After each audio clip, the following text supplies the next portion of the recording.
Hello and welcome to my channel only NCERT line by line. तो हम इस video में social and political life book का second chapter diversity and discrimination पढ़ेंगे। So let's proceed. पहला topic है difference and prejudice. There are many things that make us what we are, how we live, the language we speak, what we eat, where, the games we play, things we celebrate. All of these are influenced both by the geography and history of the place where we live. हम लोग जहाँ भी रहते हैं वहाँ की जो geography है और वहाँ की जो हिस्ट्री है, ये दोनों इन्फ्लुएंस करती है कि हम लोग क्या क्लोथ्स पहनेंगे, हम लोग क्या फेस्टिवल सेलिब्रेट करेंगे, हम लोग क्या लैंग्वेज स्पीक करेंगे या हम लोग क्या गेम्स खेलेंगे. You will get an idea of how diverse India is if you look even briefly at the following statement. आने वाले स्टेटमेंट को जब आप पढ़ोगे, ब्रीफली ही पढ़ोगे, तब भी आप समझोगे कि इंडिया कितना डाइवर्स नेशन है. कैसे, आइए जानते हैं. There are 8 major religions in the world. पूरी दुनिया में 8 मेजर रिलीजन हैं. Every single one of them is practised in India. और वो हर एक रिलीजन हमारे देश इंडिया में प्रैक्टिस किया जाता है. और वो हर एक रिलीजन हमारे देश इंडिया में प्रैक्टिस किया जाता है. We have more than 1600 languages that are people's mother tongue and there are more than 100 stamps form. मतलब 1600 languages हमारे देश में यूज़ होता है और 100 forms of dance हमारे देश में प्रैक्टिस किया जाता है. Yet this diversity is not always celebrated. This is because we feel safe and secure with people who look, talk, dress and think like us. But ये डाइवर्सिटी को हम बहुत बार सेलिब्रेट नहीं करते हैं. मतलब ये जो विभिन्नता है उससे हम बहुत खुश नहीं होते हैं. क्यों? सपोज़ हम रिलीजन ए से बिलोंग करते हैं, मेरे सामने वाला जो आदमी है वो रिलीजन बी से बिलोंग करता है, तो हम ज़रूरी नहीं है खुश होंगे. क्यों खुश नहीं होंगे? मेरे खुश नहीं होने का कारण ये हो सकता है कि हम सेफ़ एंड सिक्योर फील नहीं करें कि यार वो तो दूसरे रिलीजन का है, वो अच्छा नहीं है. तो इससे क्या समझ में आता है that we are not celebrating diversity. हम डाइवर्सिटी देख के खुश नहीं हो रहे, उल्टा दुखी हो रहे हैं. हम चाह रहे हैं कि मेरे रिलीजन के लोग मेरे को ज़्यादा दिखें, मेरे कास्ट के लोग ज़्यादा दिखें, मेरे जैसे लैंग्वेज बोलने वाले लोग मेरे को दिखें, डाइवर्स पीपल मेरे को ना दिखें. So we should always celebrate diversity. Sometimes when we meet people who are very different from us, we may find them strange and unfamiliar. At times, we may not understand or know the reason why they are different from us. People also form certain attitude and opinion about others who are not like them. बहुत बार जब हम कुछ लोगों से मिलते हैं who are different from us, जो हमसे अलग होता है, लाइक रिलीजन के एस्पेक्ट में या फिर कास्ट के एस्पेक्ट में वो हमारे रिलीजन के नहीं होते हैं, या फिर वो हमारे कास्ट के नहीं होते हैं, या फिर वो दूसरे लैंग्वेज का इस्तेमाल करते हैं, हम दूसरे लैंग्वेज का इस्तेमाल करते हैं, तो हम बहुत बार उन लोगों से खुश नहीं रहते हैं क्योंकि वो हमको बहुत स्ट्रेंज और अनफैमिलियर लगते हैं कि नहीं वो तो दूसरे रिलीजन के हैं, तो वो मेरे जैसे नहीं होंगे, वो अच्छे नहीं होंगे. हम बहुत बार सामने वाले को समझने में गलती कर देते हैं क्योंकि हम उनको कभी उनके साथ कम्युनिकेट ही नहीं करते हैं, क्योंकि हम उनके जो रिलीजन है उनके बारे में पहले ही एक नेगेटिव ओपिनियन अपने माइंड में बना लेते हैं. आगे चलते हैं. Some of these statements see villagers as ignorant and see people in cities as money minded and lazy, when our opinion about certain people are always negative, seeing them as lazy, stingy as some of these statements, then these become prejudices that we carry about them. तो हम लोग के दिमाग में कुछ statement बैठ सा गया है कि जो विलेजर्स हैं ना वो मतलब बहुत ही रश लाइफ जीते हैं. लाइक वो लोग बहुत ज़्यादा फिज़िकल एक्टिविटी करते हैं, वो लोग के घर पे इलेक्ट्रिसिटी नहीं आता होगा, वाटर सप्लाई नहीं आता होगा विलेजेस में. वहीं दूसरी तरफ जो सिटी है वहाँ पे 24/7 इलेक्ट्रिसिटी रहता होगा, वाटर सप्लाई आता होगा. या जो सिटी पीपल होते हैं, people who live in city, वो बहुत ही लीजी होते हैं क्योंकि उनको फिज़िकल वर्क नहीं करना होता है, वो दिन भर लैपटॉप या फिर टेक्नोलॉजीज़ के साथ डील करते हैं. तो ये सब जो एक ओपिनियन है ना, हम पहले ही इस दिमाग में बना के रख लिए हैं कि वो जगह तो ऐसा ही होगा। अगर विलेज है ना तो हम उनके बारे में नेगेटिव ओपिनियन बना के रखें कि गांव है तो वहाँ पे बिजली नहीं आती होगी, पानी नहीं आता होगा। तो ये हम इसको प्रेजुडाइज कहते हैं कि बिना किसी चीज़ को जाने उसके बारे में नेगेटिव ओपिनियन बना लेना, this is prejudice. Prejudice means to judge other people negatively or see them as inferior. Inferior मतलब नीच टाइप, उनको देखना, नेगेटिव ओपिनियन बना लेना, किसी को नेगेटिवली जज करना, that is prejudice. When we think that only one particular way is the best and right way to do things, we often end up not respecting other who may prefer to do things differently. For example, if we think English is the best language and other languages are not important, we are judging these other languages negatively. As a result, we might not respect people who speak languages other than English. बहुत बार ऐसा होता है जब हम कोई एक ही तरीक़ों को सही मानते हैं, जैसे कि मैथ्स सॉल्व करने का तरीका, मैथ्स में जो क्वेश्चंस होते हैं उनको सॉल्व करने का तरीका बहुत तरह का हो सकता है। कोई शॉर्टकट मेथड से सॉल्व करता है तो कोई लॉन्ग मेथड से सॉल्व करता है, बट दोनों का एम होता है कि मेरे को आंसर चाहिए, मेरे को सॉल्यूशन चाहिए, और निकाल भी लेते हैं दोनों। तो दोनों तरीका ही सही है, बट अगर हम मान के चलेंगे या हम ठान लेंगे कि नहीं जो शॉर्टकट मेथड है वही सही है, उसी से आंसर लाना है, भले लॉन्ग मेथड से आंसर आ जाए, वो सही नहीं ही है, तो हम बहुत गलत करते हैं। ठीक वैसे ही यहाँ पे एक एग्जांपल दिया है कि जो इंग्लिश है, अगर हम मान के चलेंगे कि इंग्लिश जो है ना वो बेस्ट लैंग्वेज है, उसके अलावा कोई भी लैंग्वेज अच्छा नहीं है, तो हम कभी भी दूसरी लैंग्वेज का रिस्पेक्ट नहीं करेंगे, हम दूसरी लैंग्वेज को हमेशा इन्फीरियर मानेंगे। कोई अगर हिंदी में बात कर रहा है या तमिल में बात कर रहा है तो हम उसको हमेशा नेगेटिवली देखेंगे उस इंसान को, हम उस इंसान को रिस्पेक्ट नहीं करेंगे only because they are not speaking in English. ठीक है, तो कभी भी कोई नेगेटिव ओपिनियन बना लेना अपने माइंड में, that is prejudice. We can be prejudiced about many things. People, religious belief, the color of their skin, the region they come from, the accent they speak, the clothes they wear. Often our prejudices about others are so strong that we don't want to form friendship with them. At times, we may even act in ways that hurt them.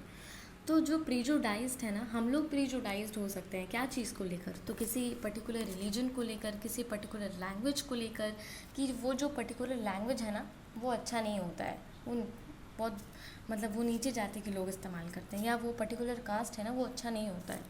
तो इस तरह से हम अपने आप को प्रीजुडाइज्ड कर रहे हैं, हम एक नेगेटिव ओपिनियन बना रहे हैं अपने मन में, ये होता है प्रीजुडाइज्ड. अब नेक्स्ट टॉपिक पे आते हैं, that is creating stereotypes. Stereotypes तो हम लोग बहुत बार सुने हैं ये वर्ड, मानसिकता. स्टेरियोटाइप्स मतलब मानसिकता. All of us are familiar with gender differences. हम लोग सब जानते हैं कि जेंडर बायस डिफरेंसेस बहुत होता है. ठीक है, what does it mean to be a boy और अ गर्ल. मतलब अब आगे हम लोग पढ़ेंगे कि किस तरह से जेंडर के बेसिस पे लोग डिस्क्रिमिनेट करते हैं, इनइक्वली ट्रीट करते हैं. If we take the statement like यहाँ पे बॉय और गर्ल का बात हो रहा है कि बॉयज़ के बारे में हमें हमेशा कहा जाता है कि they don't cry. You will see that this is a quality that is generally associated with boys and man, कि जो बॉयज़ और मैन होते हैं वो कभी भी रोते नहीं हैं. As babies or children, when boys fall and hurt themselves, their parents and other family member often console them by saying, "Don't cry, you're a boy." Boys are brave, they don't cry. As children grow up, they start believing that boys do not cry, so that even if a boy feels like crying, he stops himself from doing so. He also believes that crying is a sign of weakness. So even though both boys and girls sometimes want to cry, especially if they are angry or in pain. As they grow older, boys learn or teach themselves not to cry. यहाँ पर बताया जा रहा है कि जो boys होते हैं या फिर जो मेन होते हैं, उनको बचपन से ही वो अगर गिरते भी हैं ना तो उनको कहा जाता है don't cry, you are a boy, कि तुम लड़के हो, तुमको रोना नहीं है. तो उनके दिमाग में ये बात बैठ जाती है कि I am a boy so I can't cry. हम क्योंकि हम एक बॉय हैं तो हम कभी भी हम रो नहीं सकते हैं. ठीक है, क्योंकि उनको लगने लगता है कि जो रोना है वो it is a sign of weakness, ये कमज़ोरी का निशानी है. ठीक है, इवन इफ़ जो बॉयज़ हैं वो कभी दुखी होते हैं या if they are in pain, तब भी वो रोते नहीं हैं, क्योंकि उनको बचपन से ऐसा सिखाया गया है कि boys don't cry, crying is a sign of weakness. ठीक है। If a grown boy cries then he feels that other will either tease him और laugh at him, and so he stops himself from doing so in front of others. अगर एक लड़का रोता भी है तो उसको लगता है कि दूसरे लोग उसको चढ़ाएंगे कि तुम लड़का होकर रो रहे हो, तो वो रोना छोड़ देता है या फिर रोक लेता है अपने इमोशंस को। This is the way boys are and this is how girls are. अब गर्ल्स के बारे में बात करेंगे। गर्ल्स के बारे में एक इमेज बना हुआ है, वो हम आगे पढ़ेंगे। तो these are statements we hear constantly and accept without even thinking, and we start believing that each one of us must behave accordingly. We fit all boys and girls into an image that society creates around us. तो यहाँ पर society ने एक image बना के रखा है कि जो लड़के हैं उनको वो कभी भी रो नहीं सकते हैं, क्योंकि वो लड़के हैं। ठीक है, वो हमेशा ब्रेव रहेंगे, चाहे कितना भी दुख आ जाए उनके लाइफ में। तो ये जो एक सोसाइटी ने ये एक स्टीरियोटाइप, ये एक मानसिकता क्रिएट करके सोसाइटी ने रखा है, हम कहीं ना कहीं इसके लिए ज़िम्मेदार हैं। क्यों? क्योंकि हम इस मानसिकता को और आगे लेके जाते हैं। हम भी कोई अगर बॉय है हमारे रिश्तेदार में, तो हम उनको समझाते हैं no don't cry you're a boy. ठीक है, तो ये जो स्टीरियोटाइप है कहीं ना कहीं हम भी इसके ज़िम्मेदार हैं। हम एक ही इमेज में सबको जज कर रहे हैं। ठीक है, ये जो सोसाइटी ने एक मानसिकता बनाया है उसी के हिसाब से हम सबको जज करने लगते हैं। ज़रूरी नहीं है वो सही हो, लेकिन तब भी हम उसके बेसिस पे ही सबको जज करते हैं। When we fix people into one image we create a stereotype. अगर हम उस वन इमेज जो सोसाइटी ने क्रिएट किया है उसके हिसाब से हम सबको जज करने लगते हैं, तो हम एक स्टीरियोटाइप क्रिएट कर रहे हैं। व्हेन पीपल से that those who belong to a particular country, religion, sex, race or economic background are stingy, lazy, criminal or dumb, they are using stereotypes. अगर हम कोई particular religion, language या फिर background के बारे में हम सोच के रखे हैं कि नहीं, अगर ये रिलीजन ए से बिलोंग करता है तो ये तो ज़रूर डम्ब होगा, या ये तो बहुत बुरा होगा, ये क्रिमिनल ही होगा, तो हम एक स्टीरियोटाइप, मतलब एक इट मीन कि हम एक स्टीरियोटाइप का मानसिकता है मेरे में, है कि नहीं। They are stingy and generous people everywhere. देखो, स्टिंगी मतलब कंजूस, तो स्टिंग और जेनरस पीपल मतलब तो तुम जानते ही अच्छा। तो अच्छे और बुरे लोग हर रिलीजन, हर लैंग्वेज और हर बैकग्राउंड में होते हैं। ऐसा कोई भी रिलीजन नहीं है जिसमें बुरे लोग नहीं है या अच्छे लोग नहीं है। हर रिलीजन में तुमको अच्छे लोग देखने को मिलेंगे और बुरे लोग भी देखने को मिलेंगे। बहुत सारे अमीर आदमी है जो बुरे होते हैं, बहुत अच्छे भी होते हैं। बहुत गरीब आदमी है जो बुरे भी होते हैं, अच्छे भी होते हैं। And just because some people are like stingy, it is not fair to think that every one will be the same. और हर रिलीजन में कोई ना कोई स्टिंगी होता ही है, कंजूस होता है या फिर बुरा होता है। और उस कुछ बुरे आदमी की वजह से हम उस पूरे रिलीजन, हम उस पूरे कौम को बुरा नहीं कह सकते, क्योंकि अगर हम ऐसा करते हैं तो it means we are creating और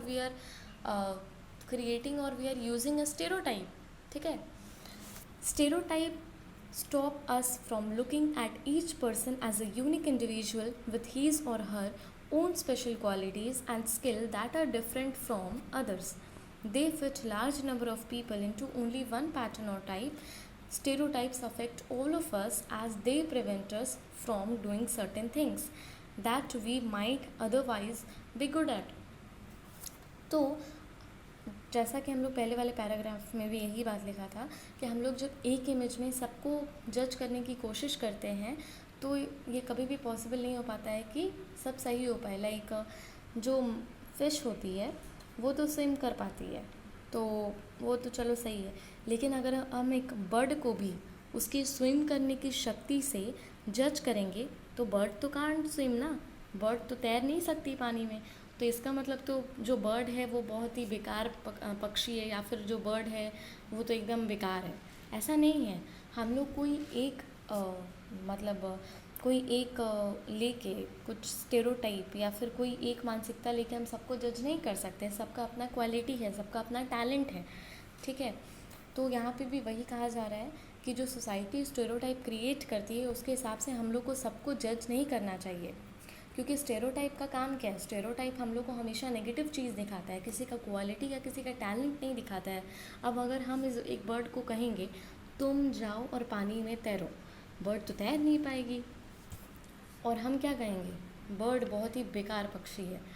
तो इससे क्या हो रहा है, हम उसका टैलेंट को नहीं दिख पा रहे हैं, उसमें किस चीज़ का स्किल है, उड़ने का स्किल है जो फ़िश में नहीं है, लेकिन फ़िश में तैरने का स्किल है। लेकिन मेरा स्टेरियोटाइप थिंकिंग जो है वो मेरे को कुछ अच्छा सोचने, मतलब कुछ अच्छा सोचने से रोक रहा है और हमेशा बुरा सोचने के लिए मजबूर कर रहा है। So not extending much, next topic पे चलते हैं, inequality and discrimination. Discrimination happens when people act on their prejudices or stereotypes. Discrimination कब होता है, जब जो लोग हैं वो प्रेजुडाइसेस या स्टेरियोटाइप्स को सपोर्ट करते हैं।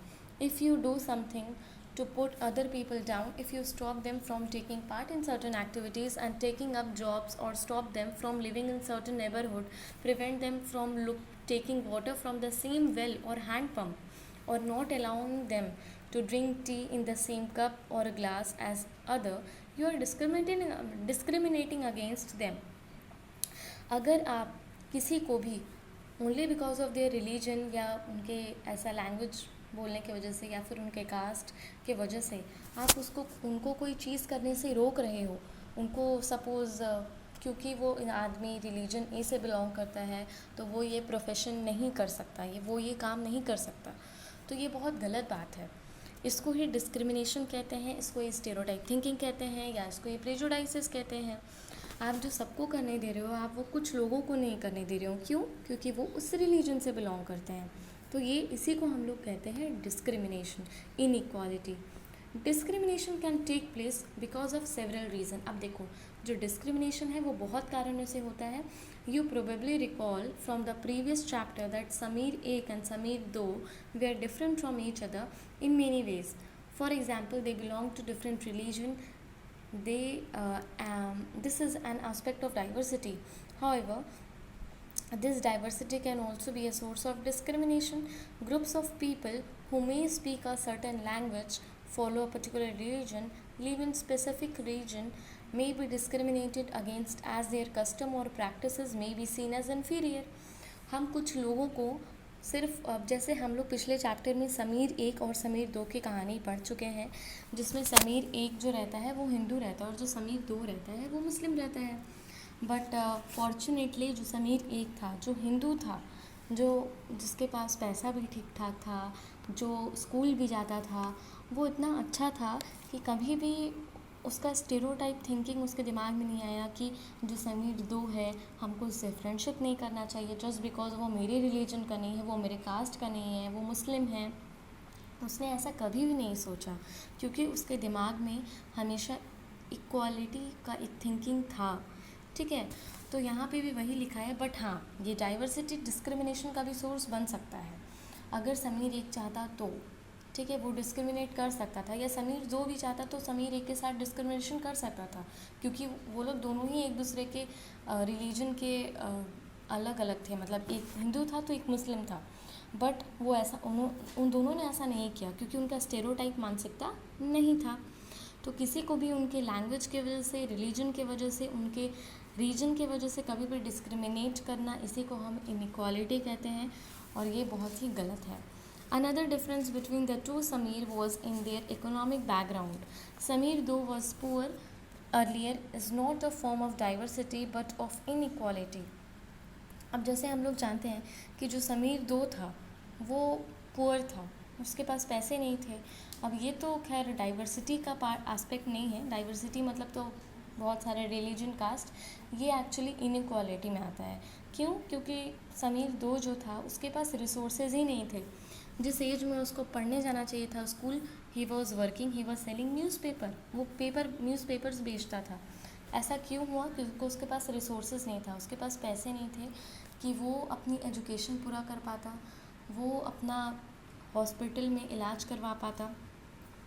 इवन उसके पास बेसिक नीड्स तक के पैसे नहीं थे, फूड के लिए, शेल्टर के लिए, क्लोथिंग के लिए। ऐसे लोगों को मतलब बहुत बार एक टाइम का खाना खा के सोना पड़ता है, या उन्हें बहुत बार एक टाइम का खाना भी नहीं मिलता है, बहुत बार उन्हें फुटपाथ पर सोना पड़ता है because they do not have a shelter. बहुत बार इन लोगों को रैग्ड क्लोथ्स पहनने पड़ते हैं, लाइक समीर दो पहनता था ragged clothes, old and torn, फटा चीटा कपड़ा पहनता था, पुराना कपड़ा पहनता था, किसी का फेंका हुआ कपड़ा पहनना पड़ता था। तो हमारे देश में कुछ ऐसे लोग हैं जिनको डिस्क्रिमिनेशन का सामना करना पड़ता है, इनइक्वालिटी का सामना करना पड़ता है, उनके पास रिसोर्सेज ही नहीं है, पैसा ही नहीं है कि वो अपने बेसिक नीड्स को पूरा कर पाएँ। इवन उनको डिस्क्रिमिनेशन भी फेस करना पड़ता है, ऑफिसेज हो या हॉस्पिटल हो, स्कूल हो, ईटीसी। अगर उनको काम मिल भी जाता है ना, ऐसे मतलब गरीब लोगों को, उनको अच्छे से ट्रीट नहीं किया जाता है, जस्ट बिकॉज वो इकोनॉमिकली बैकवर्ड होते हैं या फिर उनका कास्ट जो है सोसाइटी के हिसाब से अच्छा नहीं माना जाता है, नीचे जाति का माना जाता है, तो उनको हमेशा बैड ट्रीटमेंट मिलता है सोसाइटी से। Some people may experience both kinds of discrimination. They are poor and they belong to a group whose culture is not valued. Tribals, some religious groups and even particular regions are discriminated against for one or more of these reasons. तो कुछ लोग ऐसे होते हैं ना जिनको दो तरह का डिस्क्रिमिनेशन फेस करना पड़ता है। पहला तो ये कि दे आर पुअर, गरीब हैं इसलिए उनको डिस्क्रिमिनेट किया जा रहा है, और मतलब उनको ना तो एजुकेशन दिया जा रहा है, मतलब उनको पढ़ नहीं पा रहे हैं वो, ना तो उनको कोई पढ़ाने वाला है क्योंकि उनके पास पैसे नहीं है, तो उनको फ्री में कोई पढ़ा नहीं रहा है। दूसरी बात, वो एक ऐसे कौम से बिलोंग करते हैं जिसका सोसाइटी में उनका उतना रिस्पेक्ट नहीं है, सोसाइटी उस कौम को, उस कम्युनिटी को वैल्यू नहीं देती है। ठीक है, तो इस दो तरह का डिस्क्रिमिनेशन लोग फेस करते हैं। In the following section, we will look at how a famous Indian was discriminated against. This will help us understand the ways in which caste was used to discriminate against large number of people. तो आने वाले मतलब para में हम लोग ये जानेंगे कि एक फेमस इंडियन भी इस चीज़ को फेस कर चुके हैं। किस चीज़ को? Caste based discrimination. उनके साथ भी डिस्क्रिमिनेशन किया गया था क्योंकि वो जिस कास्ट से बिलोंग करते थे वो उनको अनटचेबल्स माना जाता था सोसाइटी के अकॉर्डिंग। तो चलिए आगे वाले पैरे में चलते हैं। On being discriminated against, people are engaged in different kinds of work like teaching, carpentry, pottery, weaving, fishing, farming etc to earn a livelihood. लोग अलग अलग काम में एंगेज्ड होते हैं। ठीक है, क्यों? टू अर्न अ लाइवलीहुड, सबका एम एक ही है, पैसा कमाओ, to put the money in their plate. ठीक है, however, certain kinds of work are valued more than other. Activities like cleaning, washing, cutting hair, picking garbages are seen as tasks that are of less value, and people who do this work are seen as dirty or impure. तो हम लोग कुछ profession को ना respect नहीं देते हैं, like cleaning हो गया, वॉशिंग हो गया, हेयर कटिंग हो गया या फिर पिकिंग गार्बेज। हम उनसे दूर भागते हैं कि उनका काम जो है वो बहुत इन्फीरियर है, उनका काम बहुत ही छोटा है। ठीक है, हम उनको वैल्यू नहीं देते उनके प्रोफेशन को, और कुछ प्रोफेशन को अच्छा मानते हैं। This belief is an important aspect of the caste system. In the caste system, communities, groups of people were placed in a sort of ladder where each caste was either above or below the other. Those who placed themselves at the top of this ladder called themselves upper caste and saw themselves as superior. The groups who were placed at the bottom of the ladder were seen as unworthy and called untouchables.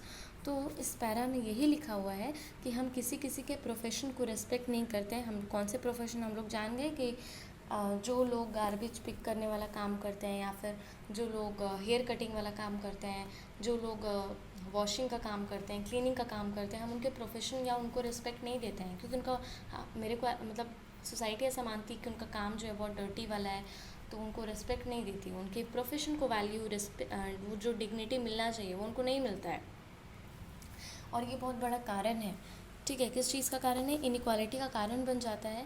Caste system में भी यही होता है, एक सीढ़ी की तरह है कास्ट सिस्टम, जिसमें हर एक स्टेयर्स पे, ठीक है, हर एक सीढ़ी पे एक एक कास्ट है। हम लोग पिछली वीडियोस में भी हम बता चुके हैं कि वर्नो ऑर्डर आप लोग आगे जाके पढ़ोगे, जिसमें कास्ट सिस्टम है एक बिल्कुल लैडर, सीढ़ी की तरह। हर एक स्टेयर पे एक कास्ट है, कोई कास्ट किसी के ऊपर है, कोई कास्ट किसी के नीचे है।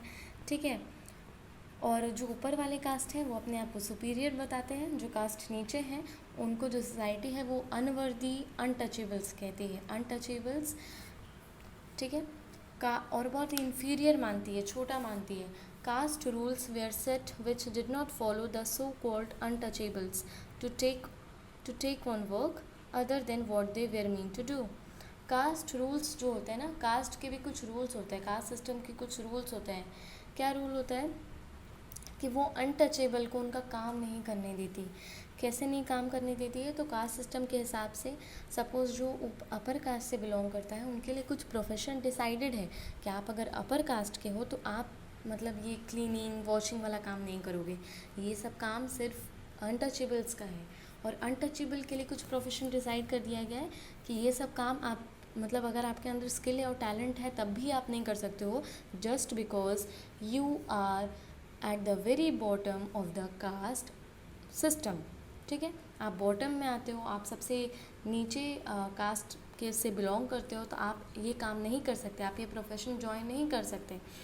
ठीक है, for example some group were force to pick garbage and remove dead animal from the village but they were not allowed to enter the home of the upper caste और take water from village well or even enter temple. Their children could not sit next to children of other caste in school. जैसे कि ऐसा होता है actually practically, कुछ groups जो है ना, जो जिनको लोग सोसाइटी अनटचेबल कहती है, उनको उनके लिए ऐसा कह दिया गया है, ठीक है, कास्ट सिस्टम में, कि आपको सिर्फ कचरा उठाने का काम करना है, डेड एनिमल्स के बॉडी को हटाने का काम करना है। बट और हाँ, आपको ना तो विलेज में एंटर करने की इजाज़त है, ना तो आपको अपर कास्ट के घर घुसने की इजाज़त है, ना तो जो पब्लिक विलेज का वेल होता है ना वो आप यूज़ नहीं कर सकते, आप उस कुएं से पानी नहीं ले सकते जिससे पूरा गांव पानी ले रहा है, ना तो आप टेंपल एंटर कर सकते हो। ठीक है, their children could not sit next to the children of other caste, दूसरे कास्ट के बच्चों के साथ अनटचेबल के कोई भी लोग नहीं बैठ सकता। Thus, upper caste acted in ways which did not give the so-called untouchable the same rights as they enjoyed. जिस तरह का लाइफ एक दूसरे कास्ट वाले लोग जी रहे थे उससे बिल्कुल एक डिफरेंट लाइफ जी रहे थे अनटचेबल्स, क्योंकि उनको ना तो डिग्निटी ना तो रिस्पेक्ट मिल रहा था।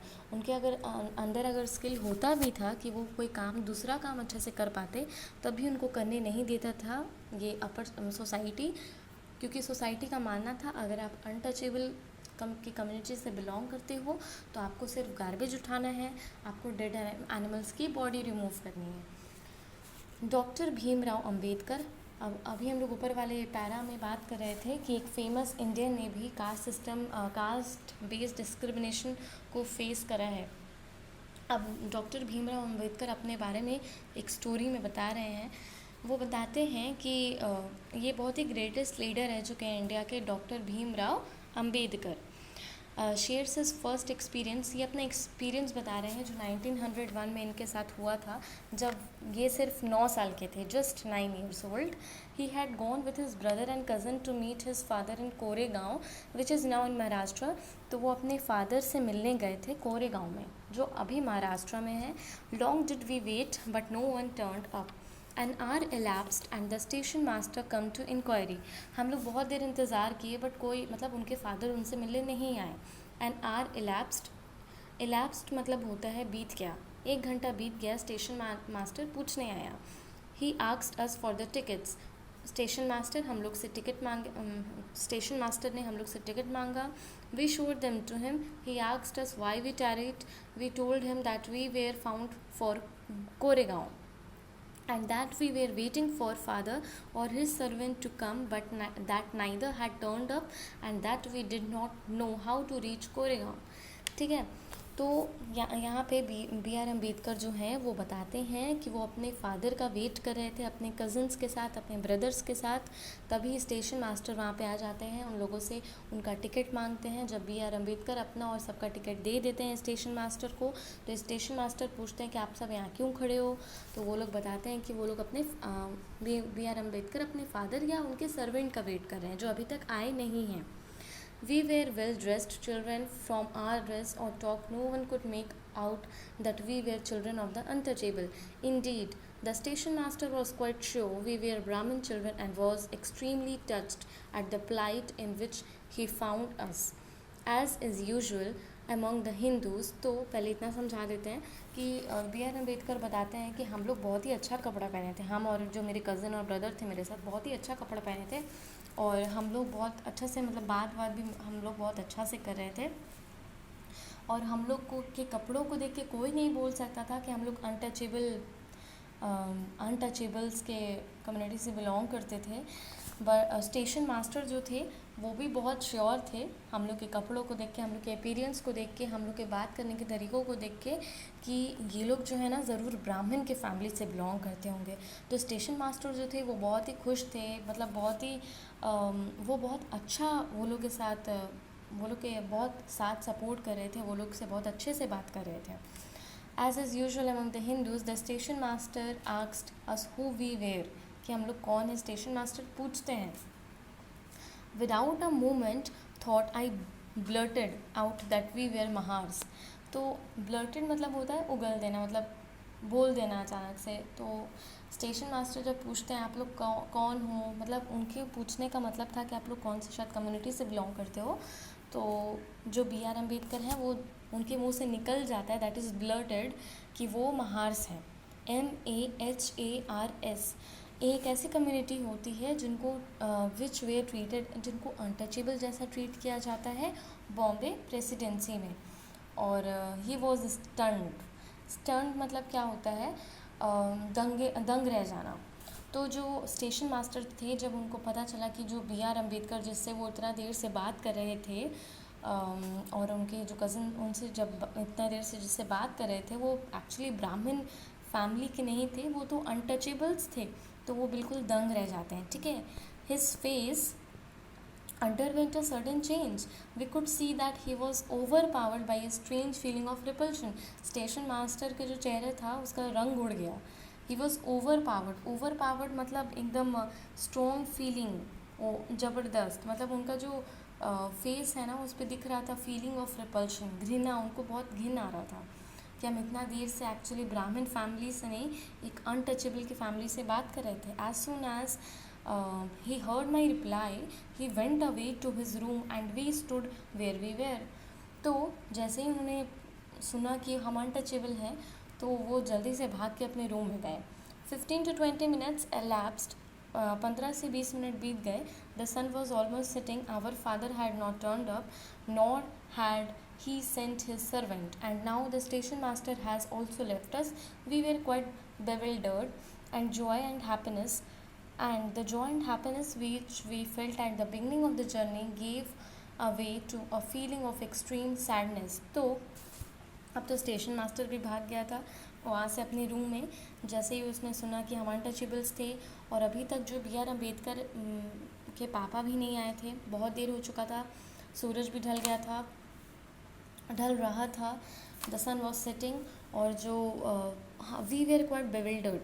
अब यहाँ पर बेविल्डर्ड मतलब क्या होता है, मतलब इम्पेशेंट। अब इतना देर हम लोग वेट किए और ऊपर से जब ये सब इंसिडेंट्स हो गया, जब उन्होंने बताया अनटचेबल हैं, ऐसा उनका रिएक्शन देखे स्टेशन मास्टर का, बहुत ही वो लोग का जो मूड था वो ख़राब हो गया था। जो जॉय और हैप्पीनेस वो लोग जर्नी के पहले था वो लोग के मन में, वो अब बिल्कुल एक्सट्रीम सैडनेस में चेंज हो गया था। वो लोग सब बहुत दुखी हो गए थे। ठीक है, आफ्टर हाफ एन आवर, एक और आधे घंटे बाद, the station master return and asked us what we propose to do, मतलब हम लोग को क्या करना है। We said that if we could get a bullock cart on hire, we would go to Koregaon, and if it was not very far, we would like to start straightway. There were many bullock carts plying for hire, but my reply to the station master that we were a Mahar had gone round among the cartmen, and not one of them was prepared to suffer being polluted and to demean himself carrying passenger of the untouchable classes। अब एक और आधे घंटे बीत जाते हैं, फिर से स्टेशन मास्टर आता है, बोलता है आप लोग फिर यहाँ क्या कर रहे हो, आप लोग को क्या करना है। तो बी आर अम्बेडकर बताते हैं कि अगर हम लोग को एक बुल्लक कार्ट मिल जाता तो बहुत अच्छा रहता, हम लोग कोरेगांव चल जाते बुल्लक कार्ट से। बट एक्चुअली अनफॉर्चुनेटली हुआ ये कि जब बी आर अम्बेडकर बता रहे थे कि वो एक महार फैमिली से बिलोंग करते हैं, जिसको एक अनटचेबल माना जाता है बॉम्बे प्रेसिडेंसी में, तो ये बात जो था वो स्टेशन मास्टर ने तो सुना ही, साथ ही साथ ये बात पूरा फैल गया। और बुलक कार्ट वाले जो लोग हैं, जो बुलक कार्ट चलाते थे, वो भी सब सुन लिए थे। तो बी आर अम्बेडकर को, क्योंकि वो he was asking for the bullock cart, उनको चाहिए था बुलक कार्ट जाने के लिए कोरेगांव, बट अब उनको कोई बुलक कार्ट में नहीं ले जाना चाहता था, क्योंकि सबको पता चल चुका था कि वो अनटचेबल्स थे, और कोई भी अनटचेबल क्लासेस की फैमिली को अपने साथ नहीं ले जाना चाहता था, पल्यूट नहीं होना चाहता था, और अपने आप को डर्टी नहीं करना चाहता था। ठीक है, we were prepared to pay double the fare, but we found that money did not work.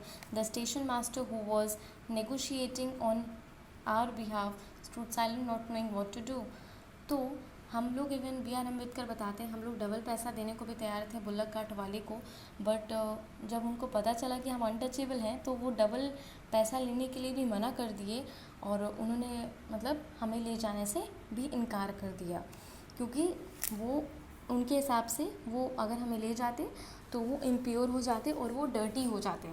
ठीक है, next, imagine how difficult it would be if people could not move easily from one place to another. How insulting and hurtful it is to have people move away, refuse to touch you, or allow you to drink water from the same source as they do.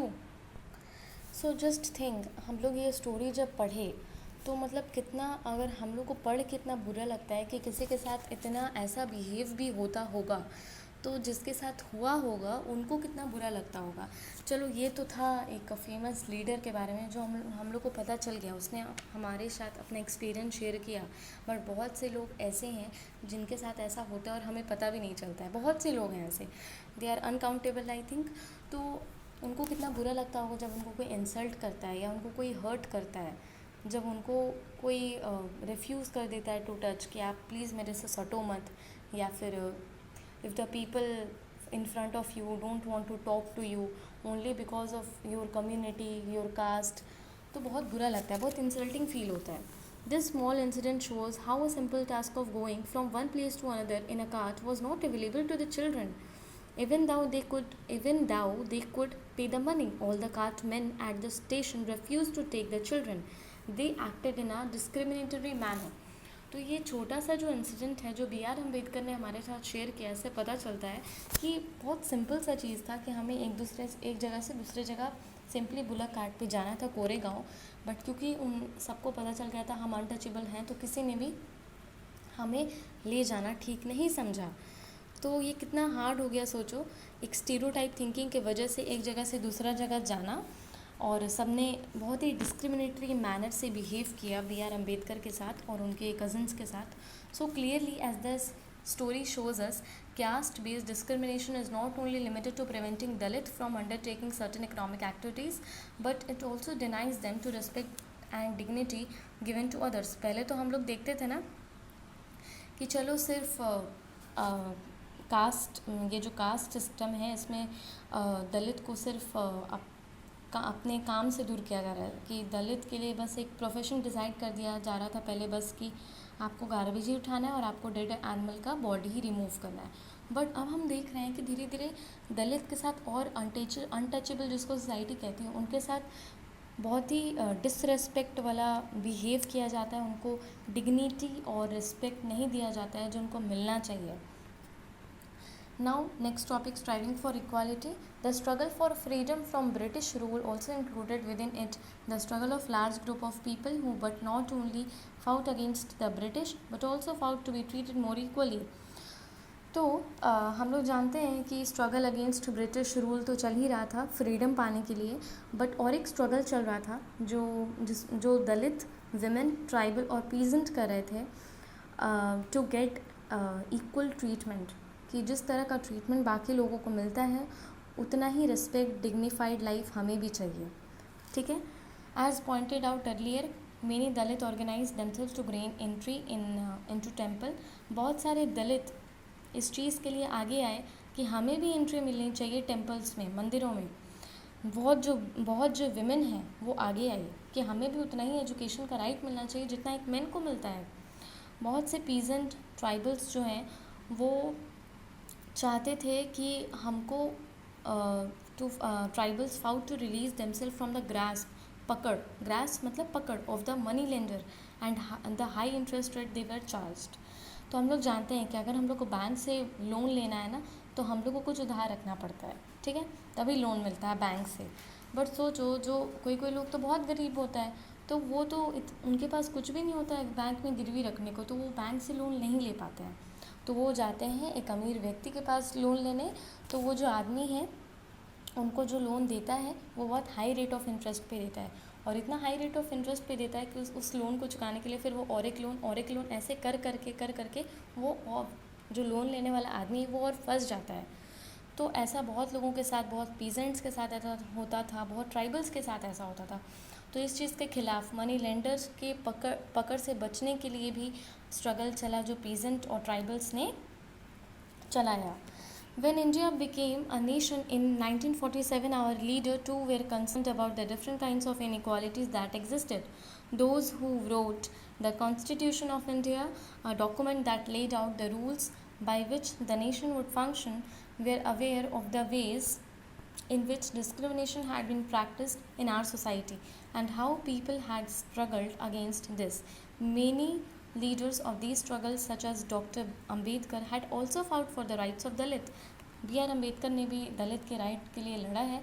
उन्होंने भी कहा है कि हमें entry मिलनी चाहिए और सारे दलित को एंट्री मिलनी चाहिए टेम्पल्स में।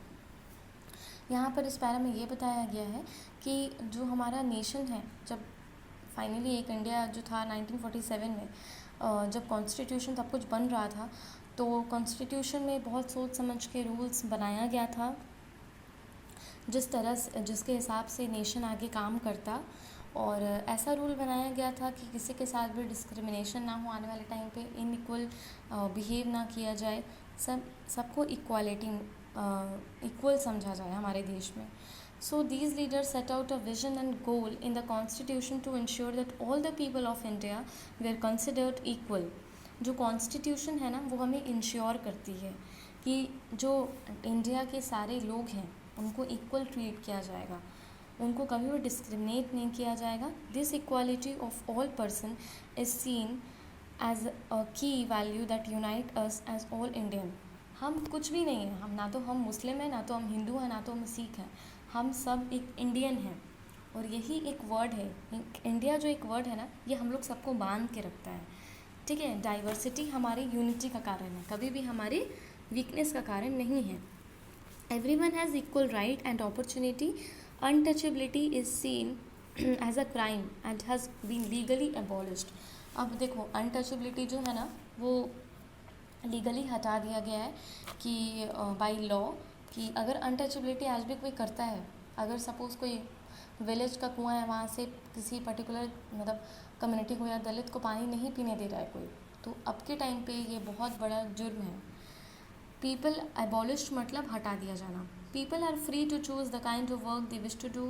Government jobs are open to all. In addition, the Constitution also placed responsibility on the government to take specific steps to realize this right to equality for poor and other such marginal communities. तो आज के time पे जो लोग हैं वो free हैं, अपने मन का प्रोफेशन वो चूज़ कर सकते हैं। आज के टाइम, पहले के टाइम पे जिस तरह से बहुत ही रिस्ट्रिक्शंस था कि जो अनटचेबल हैं वो सिर्फ गार्बेज पिक करेंगे, आज के टाइम पे ऐसा कुछ नहीं है। अनटचेबल जो भी चाहे वो प्रोफेशन पिकअप कर सकते हैं, वो गवर्नमेंट जॉब भी कर सकते हैं। और कॉन्स्टिट्यूशन का ये जिम्मेदारी दिया गया कॉन्स्टिट्यूशन को, गवर्नमेंट को। कॉन्स्टिट्यूशन ने एक्चुअली गवर्नमेंट को ये जिम्मेदारी दिया है कि आप इंश्योर करेंगे कि इंडियन सिटीज़न, चाहे वो कोई भी हो, कोई भी कास्ट, कोई भी रिलीजन का हो, सबको इक्वल बिहेव और मतलब राइट टू इक्वालिटी सब इंजॉय करें। ये जो लॉ बना है ना, सच में इंजॉय भी करें लोग, सिर्फ कॉन्स्टिट्यूशन लिखने के लिए नहीं, लोग सारे इंजॉय भी करें, और ये गवर्नमेंट इंश्योर करती है। The writers of the Constitution also said that respect for diversity was a significant element in ensuring equality. हम जब तक डाइवर्सिटी को रिस्पेक्ट नहीं देंगे कि वो उस रिलीजन का है, हम उस रिलीजन का रिस्पेक्ट करेंगे, हम इस रिलीजन के, हम अपने रिलीजन का तो रिस्पेक्ट करेंगे, बाकी रिलीजन ए, रिलीजन बी, सी, डी, कोई कितना भी अलग अलग रिलीजन हमारे सामने आ जाए या कितना भी अलग अलग कास्ट के लोग हमारे सामने आ जाए, हम उस डाइवर्सिटी का अगर रिस्पेक्ट करेंगे तभी सोसाइटी में इक्वालिटी नाम का चीज़ आ पाएगा। They felt that people must have the freedom to follow their religion. लोगों को हमेशा एक फ्रीडम मिलना चाहिए कि वो अपना मनपसंद का रिलीजन, अपने लैंग्वेज, अपने फेस्टिवल्स सेलिब्रेट कर पाएँ, ठीक है।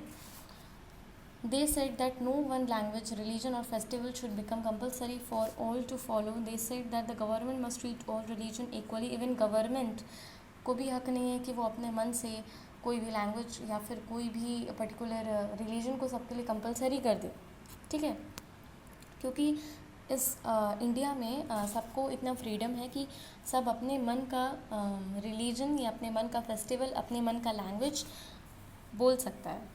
Therefore, India became a secular country where people of different religion and faith have the freedom to practice and follow their religion without any fear of discrimination. यहाँ आप किसी को डर नहीं है हमारे देश में कि वो इस रिलीजन से बिलोंग करता है या वो उस फेस्टिवल को सेलिब्रेट करता है।